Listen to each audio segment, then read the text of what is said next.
Hello everybody, welcome back to my YouTube channel. This is Aryan Thakkar, your coach and mentor. And in this video, I'm going to tell you about the rules for while making your transformation of sentences and what are the points that you have to remember. ठीक है? Now I'm going to post this video in 3 parts जहाँ पे around शायद 26 या 28 rules है अलग अलग types के structure को लेके and उनमें किन चीजों का ध्यान रखना है. So आप please सारे videos को देखिएगा so that you get a clarity of the concept. चलिए so let's get started. First structure जो सबसे कॉमन फ्रीक्वेंटली आस्क्ड आता है that is as soon as के साथ बनाने के लिए मैंने एग्जांपल के तौर पे क्वेश्चन भी डाल दिया, आपको आंसर में करके दिखाऊंगा कि इसका करेक्ट आंसर क्या होगा. सो याद रखिएगा कि जब भी कोई सेंटेंस एज सून एज के साथ आ रहा है you have to use a comma to join that sentence. For instance if the question is no sooner did the bell ring than the students rushed out to play. So इसका correct answer क्या होगा? As soon as the bell rang. क्यों rang हो जाएगा? क्योंकि यहां पे did है, past tense पे है, इसीलिए as soon as the bell rang, comma the students rushed out to play. ठीक है, ये होगा इसका answer. So no sooner as soon as के साथ हमेशा आपको कॉमा का इस्तेमाल करना है. ठीक है, you have to use comma. चलिए moving to the next question. Second frequently asked structure होता है, सेंटेंस बनाने आता है नो सूनर के साथ.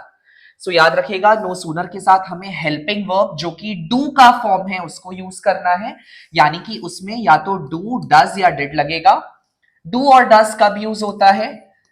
ये प्रेजेंट टेंस के लिए यूज होता है, जहां पे डू का इस्तेमाल होता है अगर प्लूरल सब्जेक्ट है तो, एंड डज का इस्तेमाल होता है अगर सब्जेक्ट सिंगुलर है तो. ठीक है, एंड नो सूनर वाले सेंटेंसेस को हम लोग दैन के साथ ज्वाइन करते हैं.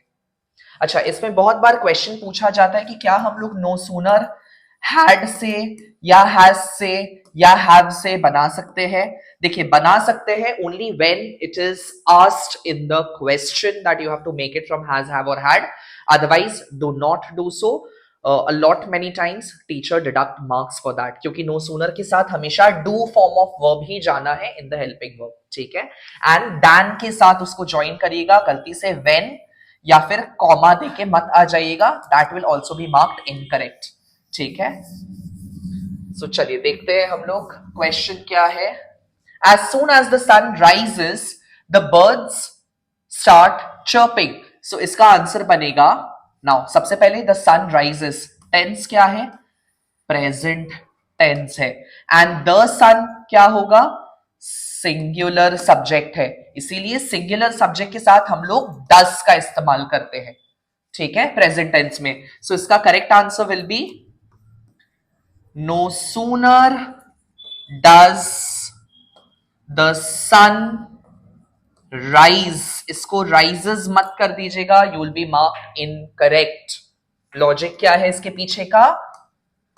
The sun rises but the sun does, जो आप देखते हो डज, ये क्या है? हेल्पिंग वर्ब है जो कि किसका फॉर्म है? डू. सो डू ने अपने ऊपर तो ईएस एस का काम ले लिया, तो फिर उसके बाद जो हमारा मेन वर्ब आएगा, वो एज इट इज अपने फर्स्ट फॉर्म पे ही रहेगा बिना एस या ईएस के साथ. इसीलिए हम लोग बोलते हैं that the sun does rise and not rises. ठीक है, that is incorrect. The sun rises but the sun does rise. ठीक है, I hope that is clear. So no sooner does the sun rise, no sooner does the sun rise than the birds start chirping. Full stop. Make sure करिएगा punctuation लगा के आए, otherwise अगर आपका पूरा sentence correct भी होगा but you have forgotten to place the punctuation, you will get 0 for that. So please remember it. Moving to the next one. Third structure जो आता है एग्जाम में दैट इज हार्डली के साथ बनाने के लिए. अगेन हार्डली के साथ भी हम लोग हेल्पिंग वर्ब का यूज लेते हैं, दैट इज हैज हैव का फॉर्म, ठीक है. So we can use has, have और हैड एंड उसको ज्वाइन करते हैं व्हेन के साथ. सो फॉर इंस्टेंस जो यहां क्वेश्चन दिया है, no sooner did I step out of my house then it started raining. इसका आंसर क्या बनेगा? हार्डली. डिड है मतलब कि पास्ट टेंस है तो इसीलिए हैड का यूज होगा.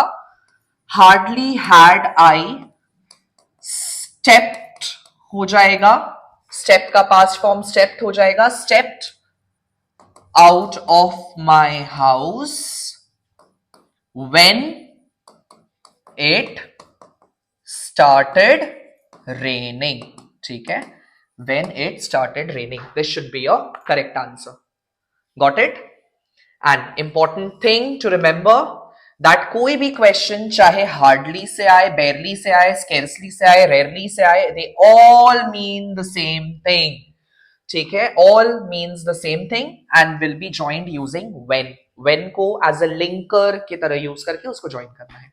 आई होप दैट इज क्लियर. चलिए, moving to the next rule, though and although. Now though के साथ कॉमा लगाते हैं ज्वाइन करने के लिए, एंड ऑल्दो के साथ भी कॉमा लगाते हैं, या फिर येट, सॉरी, दो के साथ कॉमा लगाते हैं, सॉरी, ऑल्दो के साथ कॉमा लगाते हैं एंड दो के साथ कॉमा या फिर येट दोनों का इस्तेमाल करते हैं. बट कोशिश करिए येट नहीं लिखने का, क्योंकि बहुत चांसेस होता है कि बच्चे लोग ऑल्दो के साथ भी येट लिख के आ जाते हैं, which is considered as incorrect. So आप दोनों के साथ कॉमा लगा सकते हो, आप दोनों के साथ कॉमा लगा के अपना आंसर को बनाइए. ठीक है, like for instance, we went out on a walk in spite of the rain. So इधर हो जाएगा आपका ऑल्दो, ऑल्दो या फिर दो, ऑल्दो या दो, इट रेन्ड. वाई रेन्ड? क्योंकि पास्ट टेंस में है. Although it rained, comma, we went out on a walk. ठीक है, although it rained, comma, we went out on a walk, या though it rained, comma, we went out on a walk. Though का इस्तेमाल करें तो आप yet भी लगा सकते हो ऊपर. Though it rained yet we went out for a walk, on a walk. ठीक है, I hope that is clear. चलिए, moving to next one. In spite देखा जाता है बहुत कॉमनली. ध्यान दीजिएगा, इन स्पाइट के साथ हमेशा ऑफ लगाना है एंड उसके साथ कंटिन्यूअस फॉर्म ऑफ टेंस को यूज करना है, V1 प्लस ING, जिसको हम लोग V4 बोलते हैं. ठीक है, continuous form of verb. And despite के साथ कभी भी ऑफ का इस्तेमाल मत कीजिएगा, अदरवाइज आपको इनकरेक्ट मिल जाएगा आपका आंसर. ठीक है, एंड दोनों को ज्वाइन करने के लिए कॉमा का इस्तेमाल किया जाएगा आंसर में. ठीक है, and both will take the continuous form of tense. So आइए देखते हैं क्वेश्चन का आंसर क्या होगा. Although he worked hard he failed in the examination. In spite of working hard, comma, he failed in the examination, full stop. अच्छा, एक और चीज का ध्यान रखिएगा, मैंने बहुत बार देखा है कि बच्चे लोग इन और स्पाइट को एक साथ जोड़ के आ जाते हैं. So they write in spite like this.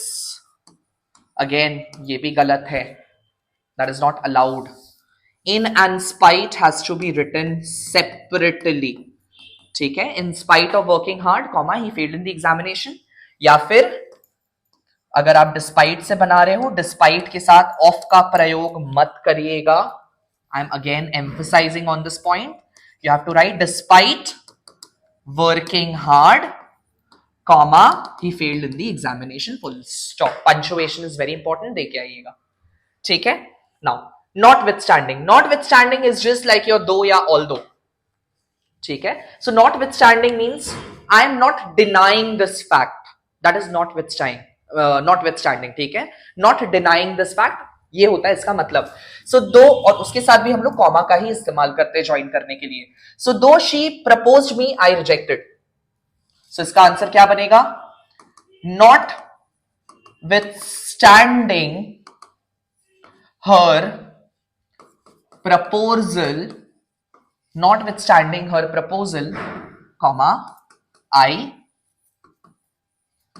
Rejected her. ठीक है, notwithstanding her proposal, comma, I rejected her, कि उसने मुझे प्रपोज किया फिर भी मैंने उसे रिजेक्ट कर दिया. Not denying that she proposed me, I rejected. Got it? चलिए, नेक्स्ट वन जो बहुत कॉमन पूछा जाता है, that you have to use lest in your sentence. So lest is just like otherwise ये करो, नहीं तो फिर अदरवाइज ऐसा कुछ हो जाएगा, ठीक है।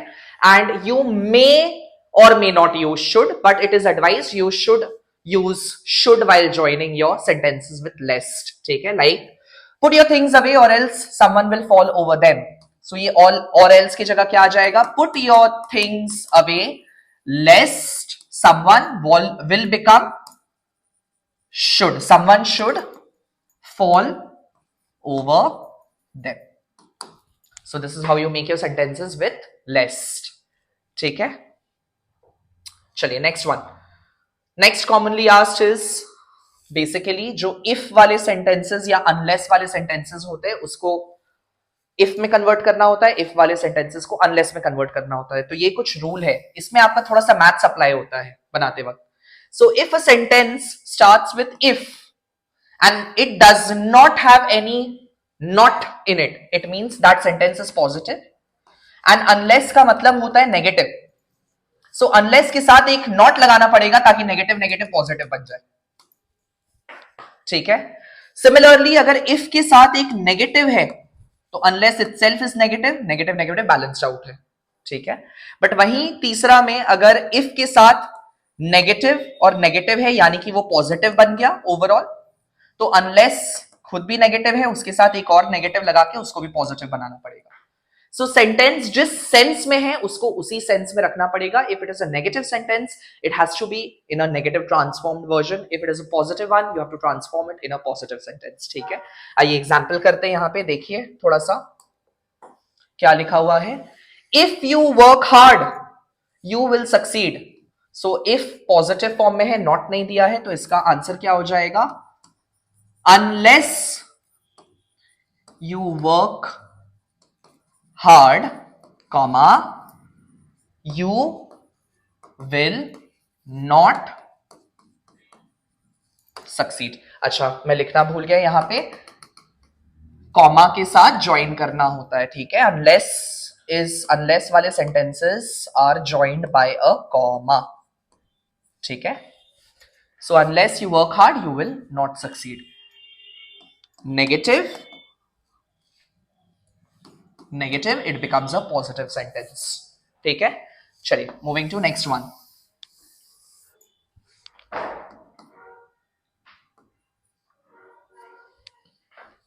If you do not work hard you will fail. So if के साथ नॉट का यूज किया गया है तो इसका आंसर बनेगा unless you work hard comma you will fail, ठीक है। This should be your answer. And last one, if plus not is equal to unless plus not, so if you do not work hard you will not pass। तो इसका answer क्या होना चाहिए? unless you work hard comma you will not pass। so unless negative and not negative which becomes a positive if plus not। I hope I'm clear।